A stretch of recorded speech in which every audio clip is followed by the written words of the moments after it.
बंधुओं, मैं सबसे पहले जहां दूर दूर तक मैं देख रहा हूं, पंडाल में तो हैं ही बड़ी संख्या में लोग, पंडाल के बाहर भी इस समय दोपहरी में जब बिल्कुल सूरज हमारे सर पर है, बड़ी संख्या में हमें मंच के बाएं से लेकर के दाएं सड़क तक और पीछे जहां कहीं थोड़ी बहुत छाया भी मिल रही है वहां भी लोग दिखाई दे रहे हैं। कुछ साथी अर्जुन के पेड़ पे चढ़ गए हैं, वो भी हमें दिखाई दे रहे हैं। मैं आप सबका बहुत बहुत आभार और धन्यवाद देता हूं। मुझे उम्मीद है कि 2024 का चुनाव जो होने जा रहा है, आजमगढ़ के लोग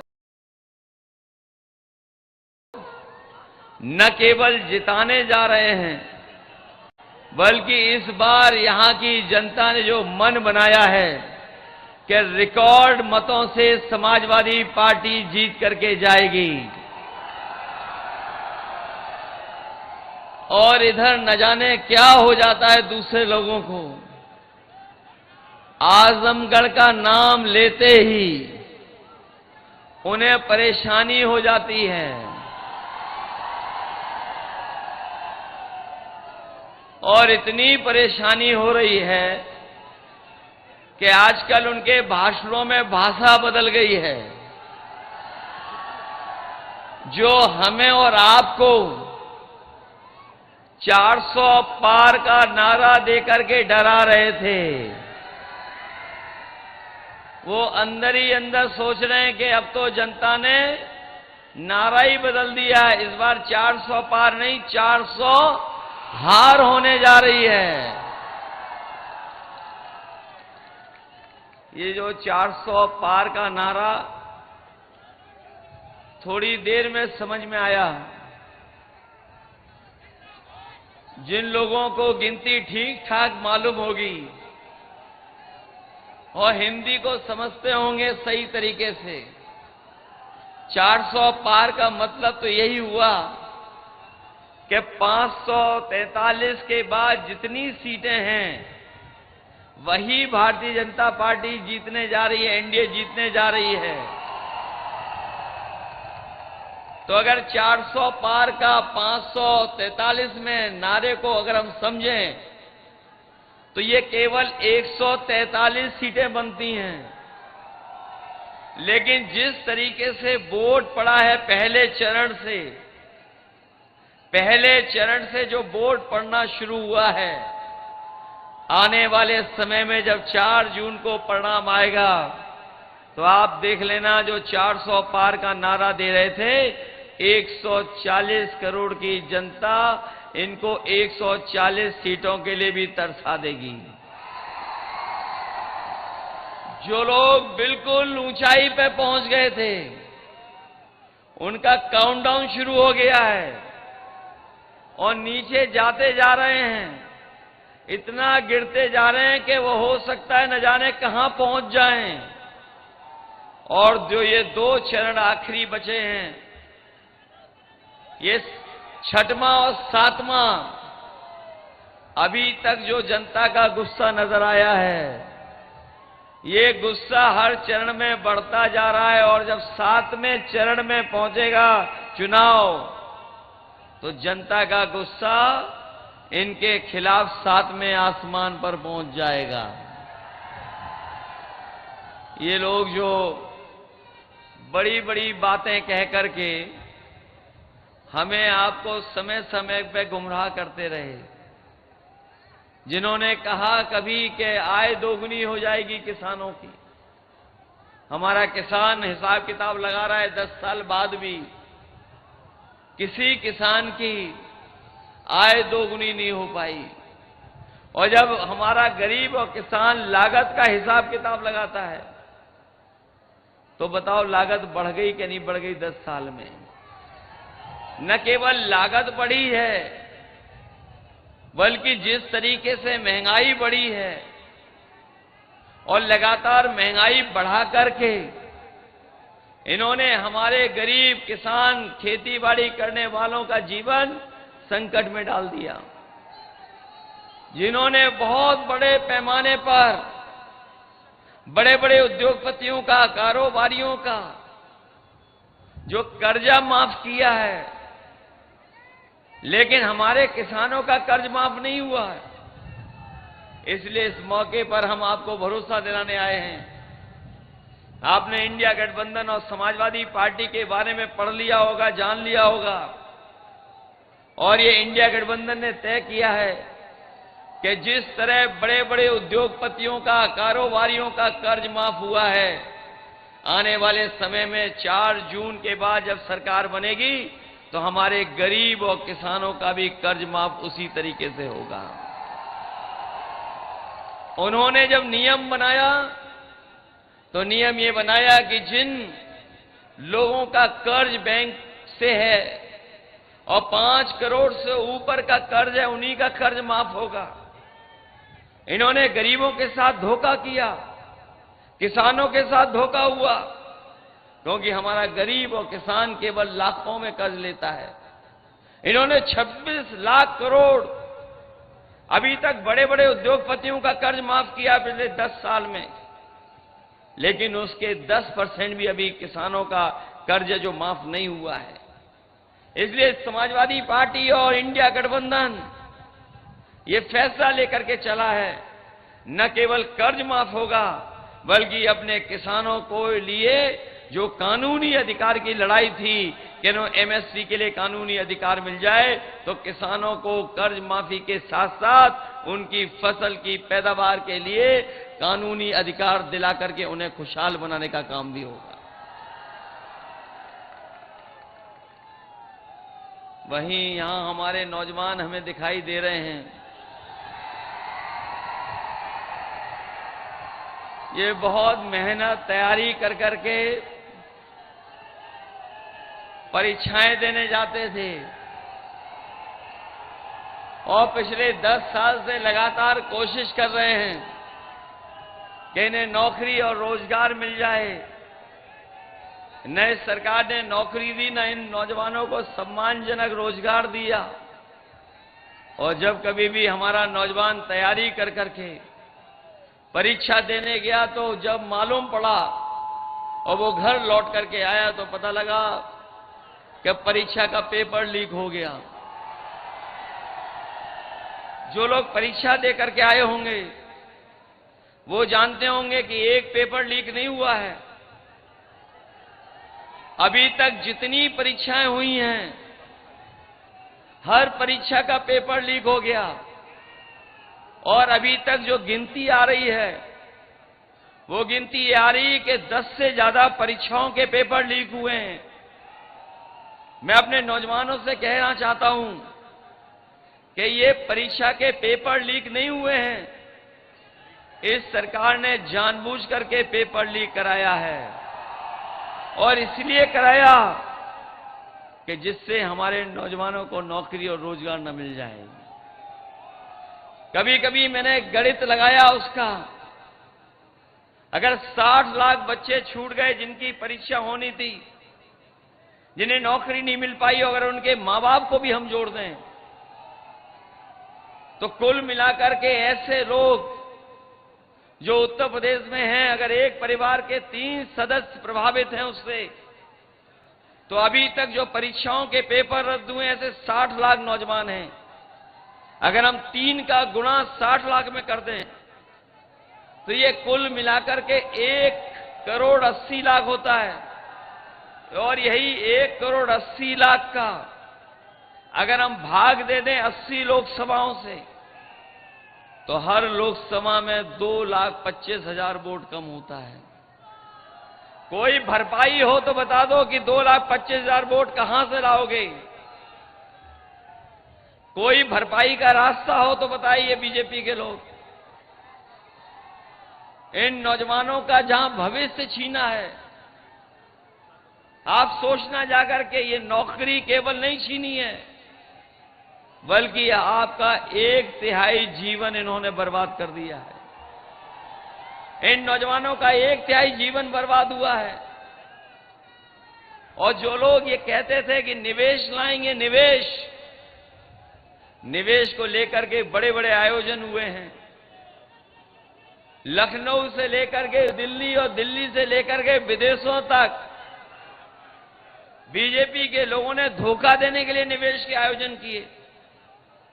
पहले निवेश किए, फिर डिफेंस को लेकर के बड़े बड़े आयोजन हुए, फिर जनता को गुमराह करने के लिए G20 के आयोजन हुए, लेकिन कोई भी निवेश जमीन पर नहीं पहुंचा। जो सरकार कहती थी लाखों करोड़ का निवेश आया है, अगर जमीन पर एक भी कारखाना और एक भी उद्योग लगा हो तो बताएं आप। भूल जाइए और उत्तर प्रदेश, लेकिन हमारे आजमगढ़ के भाई बहनों बताओ, अगर एक भी कारखाना भारतीय जनता पार्टी की सरकार में यहां लगा हो तो बता दें। कोई कारखाना नहीं, केवल झूठा निवेश का आंकड़ा दिखाना। इसलिए नौजवान साथियों, हम आपको भरोसा दिला के जा रहे हैं कि सरकार की 30 लाख नौकरियां खाली हैं, जो अभी तक भरी नहीं गई हैं। इंडिया गठबंधन सरकार में बनते ही 30 लाख नौकरियों को खोलने का काम करेगा और अपने नौजवानों को आरक्षण का पालन कर करके उनके जीवन में बदलाव लाने का काम होगा। न केवल 30 लाख नौकरियां, बल्कि जो अग्निवीर वाली व्यवस्था थी, जिसमें बड़े पैमाने पर नौजवान फौज में भर्ती होते थे, जाके उन्हें वर्दी पहनने को मिलता था, पक्की नौकरी मिलती थी। इस सरकार ने उनकी भी नौकरी आधी अधूरी कर दी, 4 साल की नौकरी कर दी। अगर शहीद होगा तो सम्मान नहीं मिलेगा, जो सुविधाएं होती हैं वो भी नहीं मिलेगा, और 4 साल के बाद घर वापस भेज देंगे। हम समाजवादी लोग अपने नौजवानों को भरोसा दिला के जा रहे हैं कि ये अग्निवीर व्यवस्था कभी भी लागू नहीं होगी। सम सरकार बनेगी तो अग्निवीर व्यवस्था खत्म करा करके जो पहले व्यवस्था थी पक्की नौकरी वाली, वही फौज की पक्की नौकरी दिलाने का काम भी हम लोग नौजवानों को करेंगे। इनके 10 साल में हर बात झूठी निकली इनका हर वादा झूठा निकला। जो लोग बड़ी बड़ी बातें करते थे, उनकी कोई बात जमीन पर नहीं उतरी।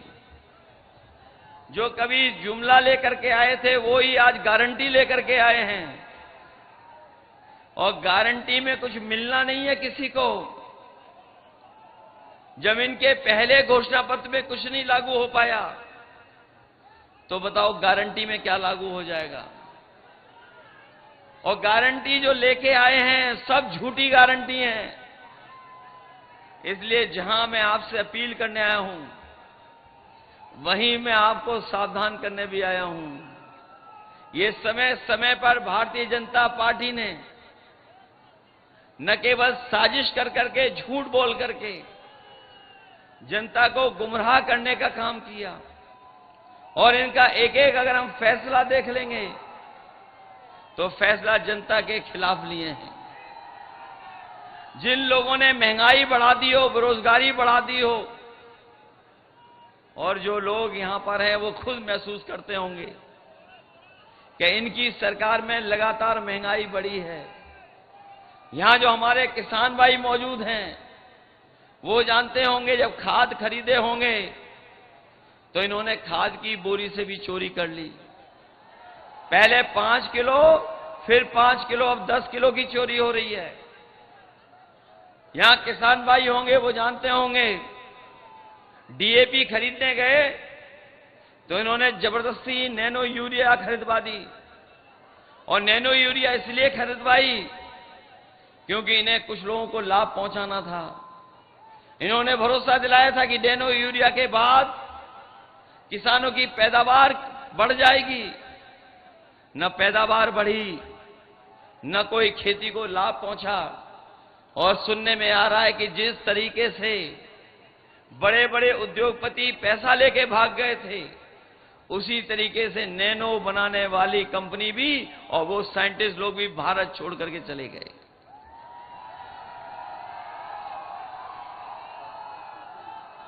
इसलिए ये चुनाव न केवल हमारे आपके भविष्य का चुनाव है, बल्कि आने वाली पीढ़ी के भविष्य का भी चुनाव है।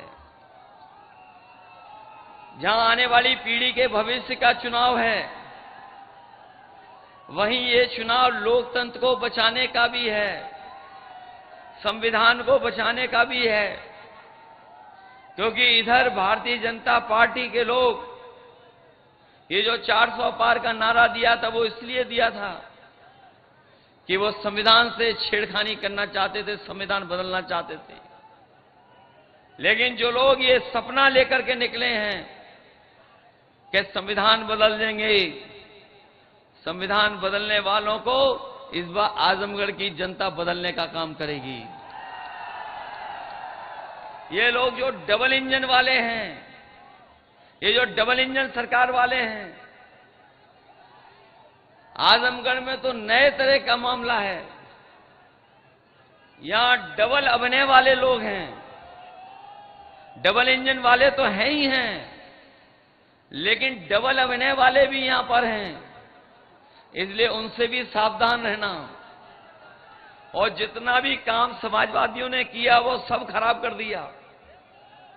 चाहे वो एम्बुलेंस हो, वो खराब हो गई। चाहे वो 100 नंबर बनाई हो, वो व्यवस्था खराब हो गई। और 100 नंबर के अलावा जो अस्पताल या जो बिजली का इंतजाम किया था, वो भी खराब कर दिया। और जहां बिजली आनी चाहिए थी, लेकिन बिजली के साथ साथ बताओ आपका बिल बढ़ करके आ रहा कि नहीं आ रहा? बिल तो बढ़ा ही दिया। और अगर जब कभी बाजार से बिजली वो दवाइयां लेने जाते होगे, तो बताओ दवाइयां महंगी हो गई कि नहीं हो गई? ये नौजवान जो मोटरसाइकिल चलाते थे, आज से 10 साल पहले कितने रुपए की आती थी और आज कितने रुपए की आ रही है? 1 लाख की आ रही कि नहीं आ रही? केवल डीजल पेट्रोल नहीं, गाड़ी से लेकर के हर चीज महंगी कर दी। इसलिए जहां महंगाई को रोकना है और जो लगातार ये बड़े लोगों को लाभ पहुंचा रहे हैं, जिससे महंगाई बढ़ रही है, और वो कोरोना वाले समय पे जो वैक्सीन लगाई थी, उसकी भी पोल खुल गई। अब तो कंपनी वाले ये कह रहे हैं कि जो वैक्सीन लगाई है, जो लग गई है वैक्सीन, वो हम वापस ले लेंगे। बताए हमें कोई कि जो वैक्सीन शरीर में पहुंच गई वो वापस कैसे आएगी? अगर कोई तरीका हो तो बता दो। और इलेक्ट्रल बॉन्ड से इन्होंने किसी को नहीं छोड़ा जिससे पैसा ना वसूल लिया हो। जो इलेक्ट्रल बॉन्ड लिए इन्होंने, बड़े बड़े उद्योगपतियों से पैसा वसूल लिया। कोई चंदा इतना नहीं देता था जितना इन्होंने वसूला है। चंदा लेना या देना हजारों में होता है, लाखों में होता है, कोई करोड़ों में चंदा नहीं देता। इन्होंने इलेक्टोरल बॉन्ड के नाम से ईडी, सीबीआई, इनकम टैक्स लगा के चंदा वसूल लिया। और चंदा वसूलने का परिणाम यह हुआ कि भ्रष्टाचार तो बढ़ा ही बढ़ा, लेकिन उसकी वजह से महंगाई बढ़ गई। इसलिए आप सबसे हम निवेदन और अपील करने आए हैं कि आजमगढ़ का चुनाव अलग तरह का चुनाव है, पूरा देश देख रहा है। और अभी तक के चरणों में तो बीजेपी बहुत पीछे छूट गई है। अब तो केवल 27 सीटों पर चुनाव है। कितनी सीटों पे बचा है चुनाव? 27 सीटों पे है चुनाव। अभी तक तो हम ये कहते थे कि समाजवादी पार्टी और इंडिया गठबंधन एक सीट छोड़ करके सब सीटें जीतेगी। लेकिन अब जैसा पता लग रहा है कि हो सकता है जिस तरह से जनता का मूड है इस बार, 80 की 80 सीटें भारतीय जनता पार्टी हार जाए। जब हम देखते हैं समीकरण को या हिसाब किताब लगाते हैं तो कोई सीट हमारी पीछे नहीं है। बताओ, आजमगढ़ की सीट कोई पीछे है? आपके लालगंज की सीट कोई पीछे है क्या? आपके बगल की मऊ की सीट बताइए आप, अंबेडकर नगर की सीट बताइए आप, संत कबीर नगर में पप्पू निषाद लड़ रहा है, क्या सीट पीछे है? कोई सीट पीछे नहीं है। इस बार लगता है कि पूर्वांचल की जनता भारतीय जनता पार्टी का पूरा सफाया करने का काम करेगी। ये लोग जो कहते हैं शहजादे शहजादे, सुन रहे होंगे आप लोग कई बार कांग्रेस पार्टी और हम लोगों को मिलकर के कह रहे हैं शहजादे। इस बार देखना, दोनों मिलकर के जो शहजादे ऐसी शह देंगे और जनता ऐसी मात देगी कि इनका पता नहीं लगेगा। इस बार शहजादे शह देने जा रहे हैं और जनता मात देने जा रही है। जो लोग G20 लेकर के घूम रहे थे, G20, ये जो G20 हैं, उस पार्टी में केवल 2 लोगों की चलती है, बाकी सब जीरो हैं। ये जो G20 के बारे में कहते थे कि हमें बहुत बड़े पैमाने पर सम्मान बढ़ा है देश का, वो G20 केवल G2 हैं उसमें, बाकी उस पार्टी में जीरो हैं। और हमारे जो लखनऊ वाले हैं, इधर सुनने में आए इनकी भी भाषा बदल गई है। ये जो समय समय पर बुलडोजर लेकर के चलते थे, इन्हें पता ही नहीं है कि लीकेज कहां पर है। इस बार जो समय समय पर बुलडोजर लेकर के चलते थे, इन्हें लीकेज ही नहीं पता, जिसके कारण सब पेपर लीक हो रहे हैं। बताओ, सब पेपर लीक करा दिए कि नहीं करा दिए? और कोई किसी को आरक्षण नहीं ले रहा, किसी का कोई नहीं छीन रहा है। अगर किसी ने धोखा दिया आरक्षण को लेकर के, तो वो भारतीय जनता पार्टी और भारतीय जनता पार्टी के फैसले, जिन्होंने हमारे आपके आरक्षण छीनने का काम किया है। ये 69,000 वाले जानते होंगे, सालों साल से ये आंदोलन कर रहे हैं, धरना दे रहे हैं, न जाने कितने दिन से लड़ाई लड़ रहे हैं। विधानसभा से लेकर के सड़कों तक इनकी लड़ाई लड़ी गई, लेकिन इनकी कोई सुनवाई नहीं है। हम नौजवानों से कहकर के जा रहे हैं, शिक्षा विभाग में जितनी जगह खाली है वो तो भरी जाएगी। इसके साथ साथ जो हमारे इन लोगों के साथ भेदभाव हुआ आरक्षण को लेकर के, उसका भी समाधान किया जाएगा। केवल एक विभाग नहीं, हर विभाग में न जाने क्या किया है सरकार ने। और हमने तो कई बार कहा और सावधान किया कि अभी तो फौज की नौकरी हुई है 4 साल की, ये बीजेपी वाले आ गए तो और विभागों की भी, और हमारी ये खाकी पहनने वाले भाई हैं, इनकी भी नौकरी कम हो जाएगी। कभी कभी पूछते ही नौकरी कैसे कम हो जाएगी? तो हम उनसे कहते कि बताओ, जो सरकार ने फैसले लिए ऐसे एयरपोर्ट को बेचने का, क्या आपको पता है कि एयरपोर्ट बिक जाएगा?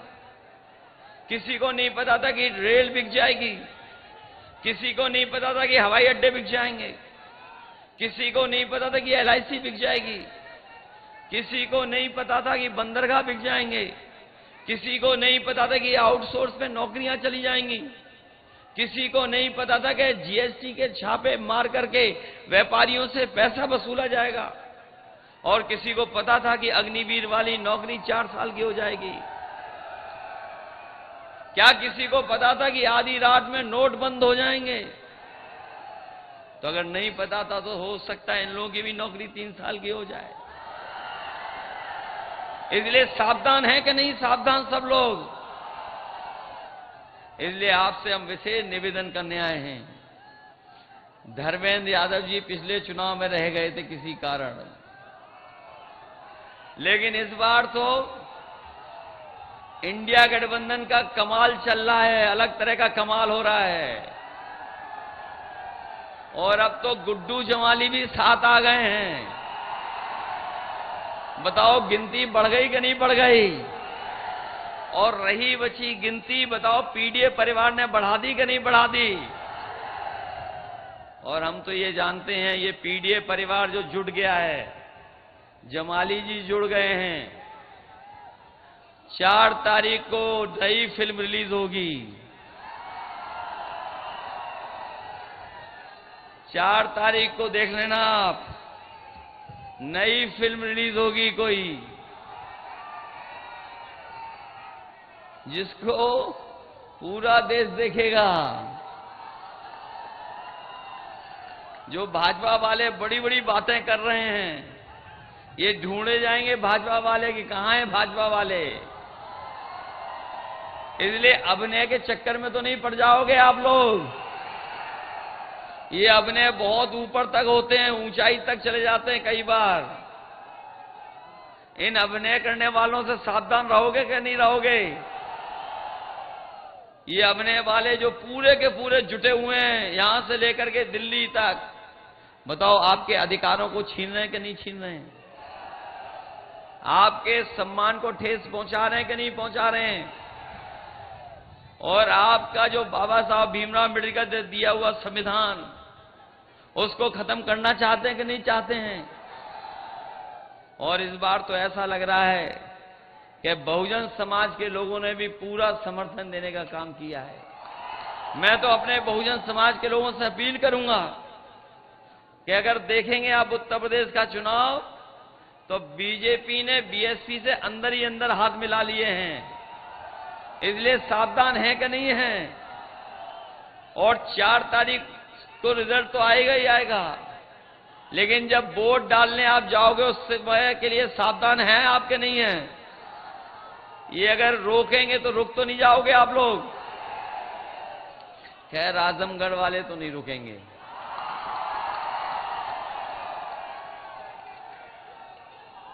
आजमगढ़ वाले तो रुक तो नहीं पाओगे। वैसे बहुत जगह रोकने की कोशिश की, लेकिन कोई वोटर रुका नहीं। और जैसे जैसे ये लोग हारते जा रहे हैं, तो इनका गुस्सा भी बढ़ता जा रहा है। इसलिए आप वोट डालने वाली तारीख को तैयार रहेंगे 25 को।